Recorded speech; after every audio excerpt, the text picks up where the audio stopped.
Un corps inanimé, une cigarette à moitié consumée et un mot mystérieux en persan, Tamam Shud. Aujourd'hui, je vais vous parler de l'homme de Somerton, un inconnu découvert sur une plage en Australie et à l'origine d'un mystère qui a duré plus de 70 ans.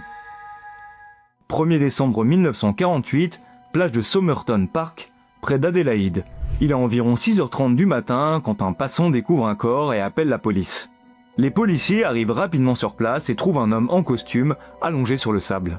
Ils trouvent aussi une cigarette non allumée derrière son oreille et une autre consumée dans le col de son manteau. Dans ses poches, un paquet de cigarettes, un paquet de chewing-gum, un ticket de bus et un ticket de train non utilisé. Mais rien qui ne permette de l'identifier. Les enquêteurs interrogent les passants et plusieurs affirment avoir vu l'homme la veille au soir au même endroit.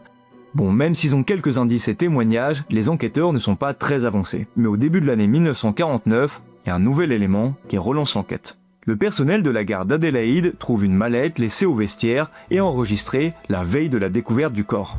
Elle contient plusieurs vêtements dont les étiquettes ont été enlevées et un fil de couture identique à celui trouvé sur les vêtements de l'homme de Somerton.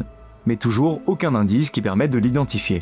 En juin 1949, un médecin reprend l'autopsie.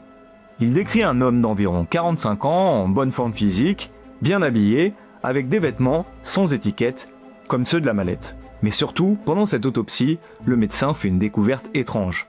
Un petit morceau de papier déchiré avec deux mots en persan, Tamam Shud, qui signifie terminé ou fini.